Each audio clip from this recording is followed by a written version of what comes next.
ஸ்ரீ ராமகிருஷ்ணர் சொன்ன கதை. 2 விவசாயிகள். செய்யலாமென்றிருக்கிறேன், இதோ செய்யப் போகிறேன், இப்போது தொடங்கப் போகிறேன் என்று காலதாமதம் செய்வது தீவிர வைராக்கியத்தைக் காட்டுவதன்று. தீவிர வைராக்கியம் எவனிடம் இருக்குமோ அவன் தாயை நினைந்து அழும் குழந்தையைப் போல ஈசுவரனை அடையத் தவித்துக் கொண்டிருப்பான். அவனுக்கு ஈசுவரனைத் தவிர வேறொன்றும் வேண்டியிருப்பதில்லை. இவ்வுலகத்தை அவன் சுற்றுச்சுவர் இல்லாத கிணற்றுக்குச் சமானமாக கருதுவான். ஆகவே அதில் விழாமலிருப்பதற்கான முன்ஜாக்கிரதையுடன் இருப்பான். மற்றவர்களைப் போல் முதலில் குடும்ப விவகாரங்களை ஒழுங்குபடுத்தி விடுகிறேன், அப்பால் ஈசுவர தியானம் செய்கிறேன் என்று அவன் சொல்ல மாட்டான். அவன் உறுதியான தீர்மானங்கொண்டவனாகவே இருப்பான். ஒரு தேசத்தில் ஒரு சமயம் மழையில்லாமல் பஞ்சம் நேரிட்டது. வாய்க்கால்களை வெட்டி அவைகளின் வழியாக விளைநிலங்களுக்கு தண்ணீர் கொண்டு வருவதில் குடியானவர்கள் கருத்தூன்றி இருந்தார்கள். அவர்களில் உறுதியான தீர்மானம் கொண்டவன் ஒருவன் இருந்தான். தனது வாய்க்காலை ஆற்றுடன் சேர்க்கும் வரையில் வெட்டிக்கொண்டு போக வேண்டுமென்று அவன் நிச்சயித்துவிட்டான். குளிப்பதற்கு நேரம் ஆனபடியால் அவனுடைய மனைவி கொஞ்சம் எண்ணெயை தன் மகளிடம் கொடுத்தனுப்பினாள். அம்மகள் வந்து, அப்பா, உச்சிப்போதாகிவிட்டது, இந்த எண்ணெயை தேய்த்துக் கொண்டு நீராடுங்கள் என்றாள்.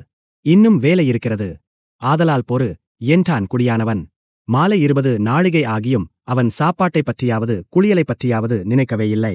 கடைசியாக அவனுடைய மனைவி வயலுக்கு வந்து, இன்னுமே நீங்கள் நீராடவில்லை, சோறு ஆறிப்போய் குளிர்ந்துவிட்டது, எப்போதும் நீங்கள் இப்படித்தான் பிடிவாதம் செய்கிறீர்கள், இப்போதாவது வாருங்கள், பாக்கி வேலையை நாளைக்குச் செய்யலாம், அல்லது சாப்பாட்டுக்குப் பிறகு பார்த்துக் கொள்ளலாம் என்றாள். குடியானவனுக்கு கோபம் வந்தது. உடனே அவன் மண்வெட்டியை தூக்கிக் கொண்டு வந்து அவளைக் கண்டபடி வைத்து துரத்தி, புத்தி கெட்டவளே, கதிர்கள் வாடுவதைப் பார்க்கவில்லையா? நாளைக்கு நீங்கள் எல்லாரும் பட்டினி கிடந்து சாக வேண்டியதல்லவா?